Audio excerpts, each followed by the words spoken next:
s'est donné, mon Dieu s'est donné. je ne peux imaginer combien ça coûterait. À la croix, il a pris ma place. mon Dieu s'est donné. il a pris ma place, Il a pris ma place. il a pris ma place. Oh, Jésus a pris ma place. Il a pris ma place. Oh oui, Il a pris. Bonjour peuple de Dieu. Content de vous voir ce matin. Que le Seigneur soit glorifié. Alors, ce matin, c'est une suite. Nous avons vu les témoignages durant la semaine, comment le Seigneur a guéri, comment il a guéri des personnes suite aux enseignements de Marthe et de Marie. Aujourd'hui encore, il veut guérir. Aujourd'hui, il veut guérir plusieurs. Ceux-là qui pensaient que c'est fini pour eux, ceux qui ont perdu espoir. Le Seigneur te dit ce matin qu'il est là et qu'il guérit. Il guérit toujours. Alors, lorsque le temps fatidique arrivait, Jésus se trouvait au jardin de Gethsémane avec ses disciples pour prier.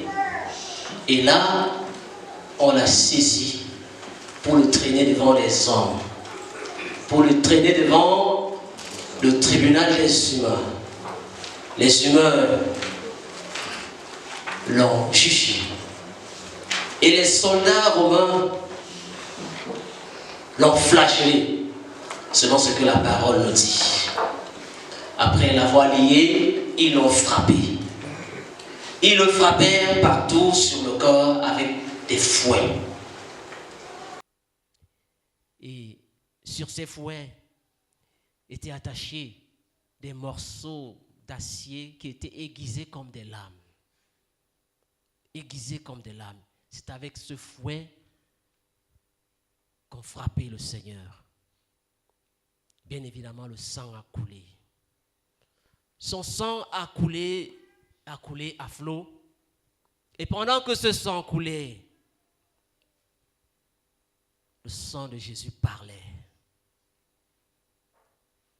Le sang qui coulait des meurtrissures de notre Seigneur parlait. Il parlait. Ésaïe 53, verset 5. La partie B dit, c'est par ces meurtrissures que nous sommes guéris. Le sang qui coulait des meurtrissures du Seigneur Jésus disait, Jésus guérit. Jésus guérit. Jésus guérit. Ce sang parlait et ne cessait de dire, ce sang guérit. Mes meurtrissures guérit.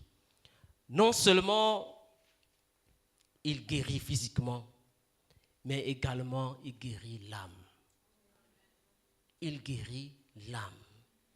Quel que soit le type de maladie enfouie en toi, le sang qui a coulé des meurtrissures du Seigneur Jésus-Christ te guérit complètement. Amen. Il te guérit complètement, il te lave, il te purifie. Un cas atypique est celui de la femme à la perte de sang. Nous allons voir son cas. C'est dans Marc chapitre 5. Marc chapitre 5. À partir du verset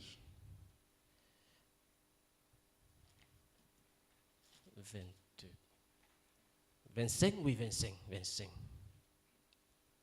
Marc chapitre 5, à partir du verset 25. Nous allons lire du verset 25, je crois, jusqu'au verset 34.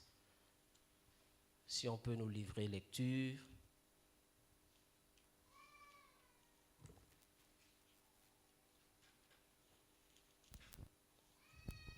Or,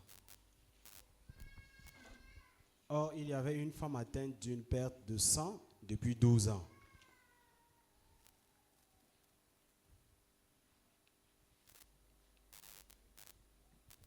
Oui. Elle avait beaucoup souffert entre les mains de plusieurs médecins. Elle avait dépensé tout ce qu'elle possédait et elle n'avait éprouvé aucun soulagement. Mais était allée plutôt en empirant. Ayant entendu parler de Jésus, elle vint dans la foule par derrière et elle toucha son vêtement. Car elle disait, si je puis seulement toucher ses vêtements, je serai guérie. Au même instant, la perte de sang s'arrêta et elle sentit dans son corps qu'elle était guérie de son mal. Jésus connut aussitôt en lui-même qu'une force était sortie de lui et, se retournant au milieu de la foule, il dit, « Qui a touché mes vêtements ?» Ses disciples lui dirent, « Tu vois la foule qui te presse et tu dis, « Qui m'a touché ?» Et il regardait autour de lui pour voir celle qui avait fait cela. La femme, effrayée et tremblante, sachant ce qui s'était passé en elle, vint se jeter à ses pieds et lui dit toute la vérité. Mais Jésus lui dit, « Ma fille, ta foi t'a sauvée. Va en paix et sois guérie de ton mal. » Amen. Amen. 12 ans de perte de sang. Ce n'est pas 12 jours, 12 années qu'elle marchait avec des écoulements de sang. Et la parole nous dit qu'elle avait vu des spécialistes. Elle avait vu des médecins qui l'ont certainement donné des décoctions, qui l'ont donné des rituels à pratiquer, qui ont certainement donné, je ne sais pas, des fumées sur lesquelles elle devait s'asseoir, des choses comme ça. Elle a fait 12 années en train de perdre son sang. Et nous savons ce que c'est qu'un écoulement de sang.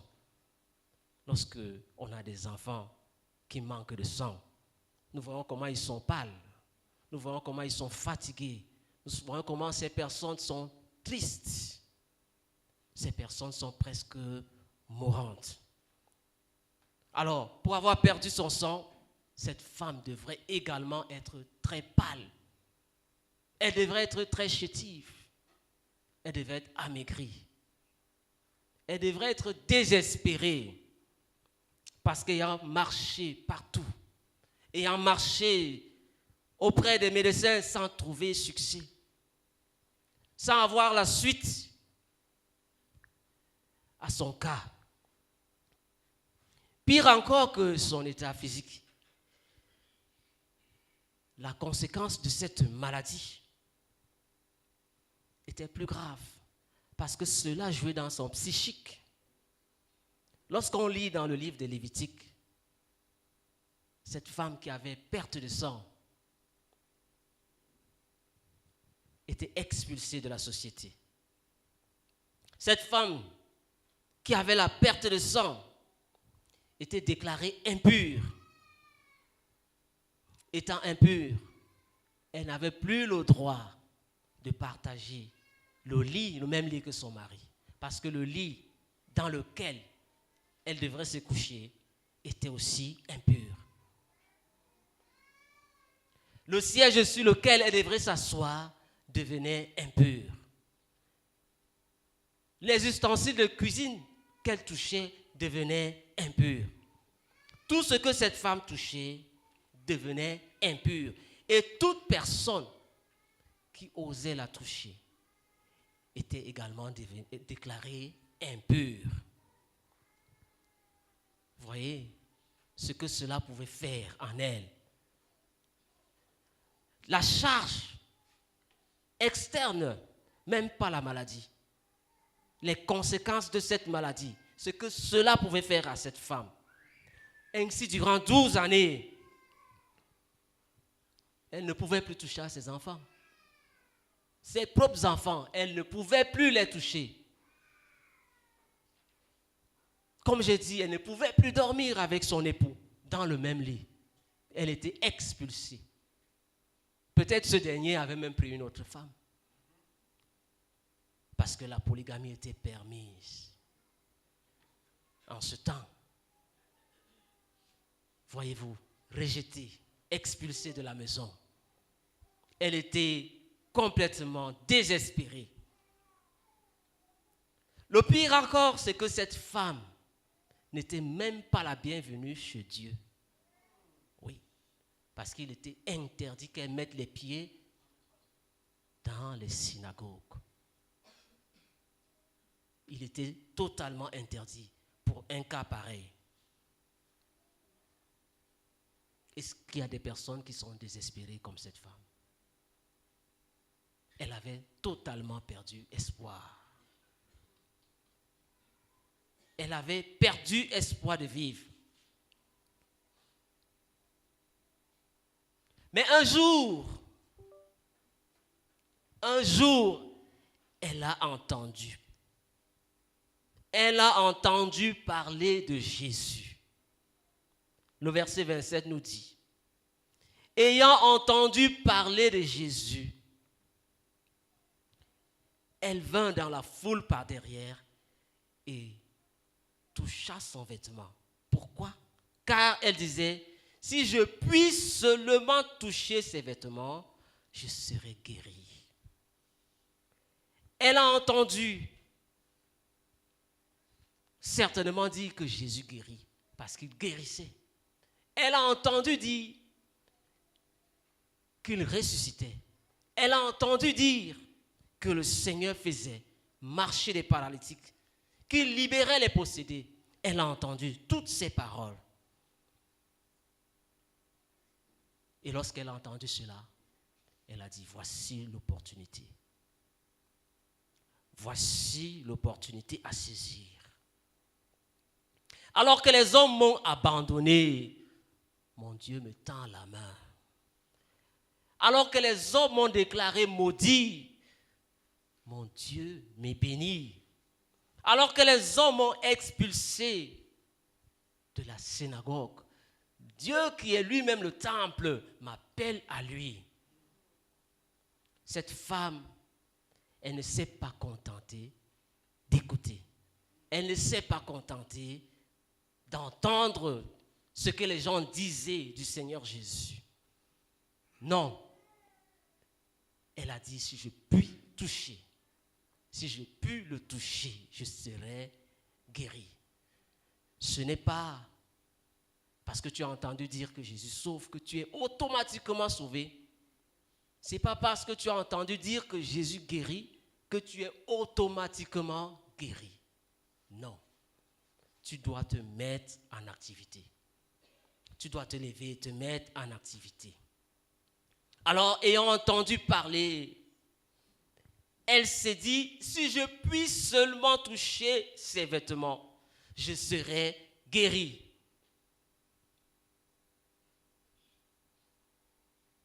Elle ne s'est donc pas bornée à entendre. Pas du tout. Elle n'a non plus dit, je connais déjà. Parce qu'on le lui a soufflé. Elle n'a pas dit, je connais déjà. Je sais. Elle n'a pas dit, j'ai déjà consulté des médecins. Non, elle n'a pas dit cela. Et beaucoup de chrétiens, beaucoup, connaissent déjà. Beaucoup connaissent tellement. Ils connaissent. Et ils passent leur temps à connaître et connaître encore. Arrêtons de connaître. Mettons-nous en action. Mettons-nous en action. Ils connaissent tout. Ils connaissent que Jésus guérit les maladies incurables. Ils connaissent que Jésus guérit émotionnellement et même physiquement. Ils savent que Jésus restaure. Mais cette femme ne s'est pas limitée à entendre. Pas du tout. Elle ne s'est non plus limitée à écouter. Elle s'est levée et a bravé les obstacles humains. Elle a bravé les obstacles humains. Elle a bravé les barrières que les hommes avaient fixées. Elle a bravé les limites que les hommes avaient fixées. Parce que les hommes ont dit, tu es impur et tu ne dois pas toucher les humains. Elle a dit, non, je m'en fous. Tout ce que je veux, c'est toucher mon Jésus. Tout ce que je veux, c'est toucher mon Jésus. Tout ce que je veux, c'est de le toucher. Nous également, nous devons braver ces obstacles. Tu dois braver l'orgueil. Tu dois braver l'incrédulité. Tu dois braver la honte. Mettre tout cela de côté pour toucher Jésus. Tu dois cesser de raisonner. Raisonner. La science a dit, la science a dit, la science a dit. Oui, la science a dit, mais mon Jésus est au-delà de la science. Amen. Il est au-delà de la science parce qu'il a la science divine en lui. Là où l'homme est limité, lui, il prend la relève. Si les hommes disent que le cancer n'est pas curable, Jésus guérit le cancer. Si les hommes disent que les myomes, je ne sais pas, ces maladies des femmes, le diabète n'est pas curable, Jésus guérit le diabète. Il guérit l'hypertension. Il guérit toutes sortes de maladies. Il guérit même le mal de dents, le mal de nerfs, toutes sortes. Crois seulement. Crois seulement. Le Seigneur le fait. Il le fait. C'est vrai, tu as été voir les spécialistes. Tu as été voir le spécialiste dentaire, le spécialiste des nerfs, le neurologue. Je ne sais plus quoi, tu l'as vu. Mais je vais te dire ce matin que ces hommes sont des usurpateurs de titres. Parce que le vrai spécialiste, c'est Jésus-Christ. Le vrai spécialiste, c'est Jésus-Christ. Amen. Il est celui qui sait toutes choses. Et cette femme avait la foi en Jésus. Elle avait la foi que Jésus allait la guérir. Il dit, ma fille, ta foi t'a sauvée. Ma fille, ta foi t'a sauvée. Et ce matin, il te dit, mon fils, ta foi t'a sauvé. Ta foi t'a sauvé.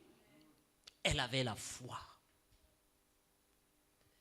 La foi, c'est la clé du miracle.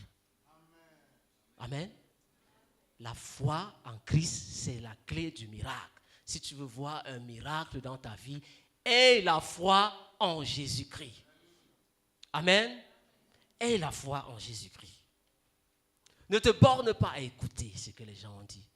Ne te borne pas à rester suivre. Aie foi en cela. Aie foi en cela. Lève-toi comme cette femme. Il a fallu un petit geste. Toucher le vêtement de Jésus. Et les hommes avaient mis une montagne de barrières. Voyez ce que les hommes peuvent faire. Il faut franchir les barrières des hommes pour venir juste toucher le Seigneur et recevoir sa guérison. Amen. Franchis ces barrières. Brise ces barrières aujourd'hui pour toucher le Seigneur. Et aie foi au Seigneur. Et la foi, bien-aimé, s'acquiert de deux manières. Par la prière. Par la prière. Luc chapitre 17, verset 5. Luc chapitre 17, verset 5.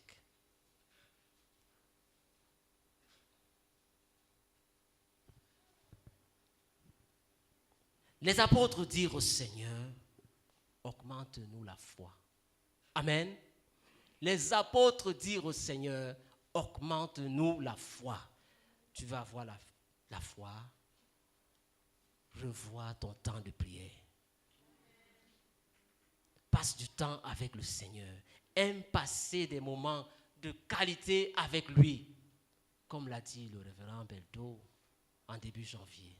Passe des moments de qualité dans la prière. C'est alors que tu auras la foi.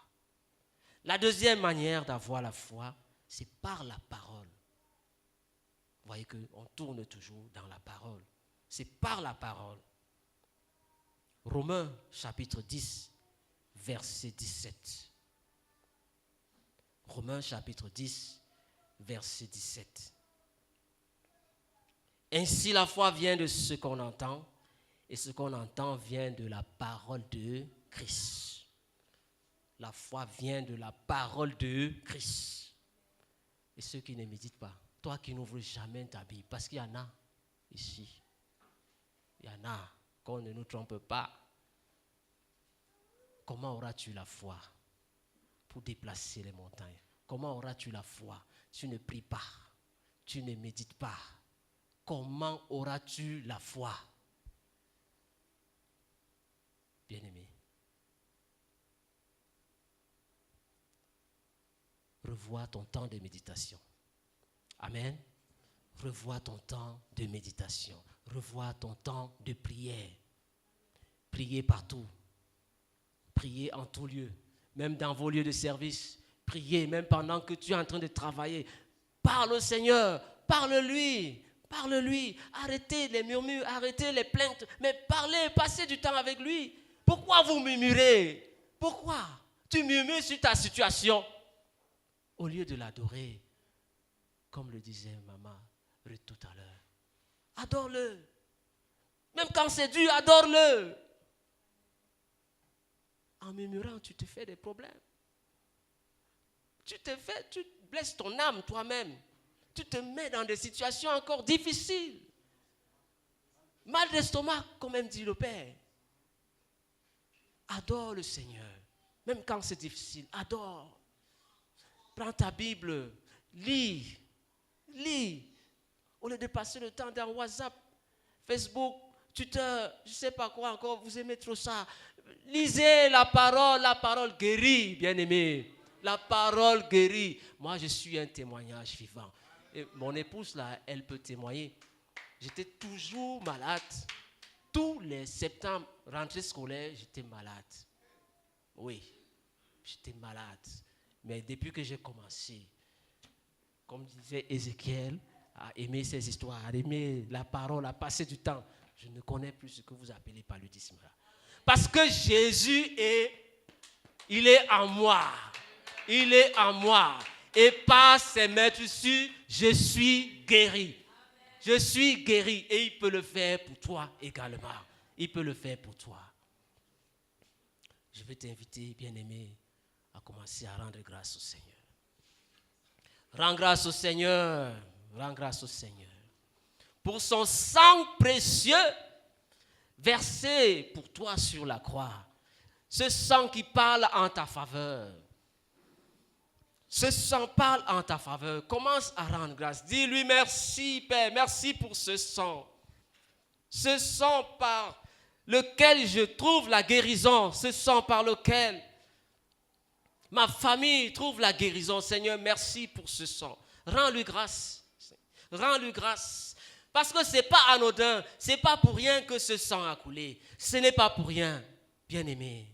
D'une part, c'est pour ta santé. C'est pour notre santé. Dis merci pour cela. Le Seigneur n'est pas venu souffrir pour rien. Il n'est pas venu, ce n'est pas un geste banal. Ce n'est pas banal, bien-aimé. C'est pour que tu ne sois plus malade.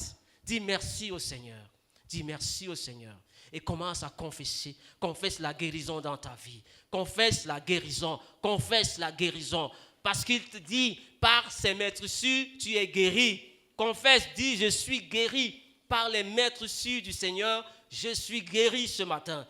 Je suis guéri parce que son sang me lave. Son sang enlève tout ce qui est impur. Confesse la guérison dans la vie de ta famille. Confesse la guérison dans la vie de tes enfants. Confesse la guérison. Confesse le sang de Jésus guérit. Il guérit nos enfants. Il guérit nos époux. Il guérit tout. Il guérit encore aujourd'hui. Confesse cette guérison en toutes circonstances. Demande au Seigneur de te donner la foi. La foi, comme cette femme. Dis-lui, Seigneur, donne-moi la foi en toutes circonstances. Donne-moi la foi de croire en toi. Donne-moi la foi de regarder en toi. Donne-moi la foi de mettre ma confiance en toi. Donne-moi la foi, Seigneur, de ne pas regarder à gauche, de ne ni regarder à droite, mais de focaliser mon attention sur toi. Parle au Seigneur. Parle au Seigneur. Et pendant que tu parles, engage-toi. Engage-toi à mener une vie de prière. Engage-toi à mener une vie de méditation. Engage-toi. Et pendant que tu t'engages, demande que l'Esprit de Dieu te conduise dans cette vie. Parce que sans lui, tu ne peux rien faire. Il a dit, sans moi, vous ne pouvez rien faire. Vous ne pouvez rien faire. Tu ne peux pas par tes propres forces prier. Tu ne peux pas par tes propres forces méditer parce que l'ennemi ne te laissera pas. Voilà pourquoi demande au Seigneur de te donner son Esprit Saint, que le Saint-Esprit lui-même te tienne la main, que le Saint-Esprit nous conduise dans cette vie, bien-aimés. Si tu étais complètement désespéré comme cette femme, le sang de Jésus, ce jour, parle encore en ta faveur. Il parlera toujours pour toi. Il parlera toujours pour toi.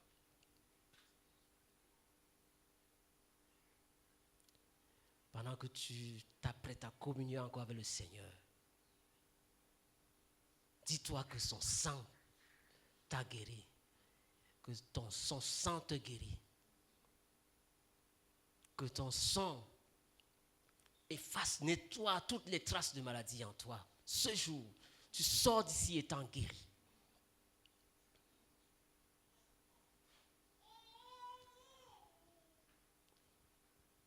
Au nom de Jésus.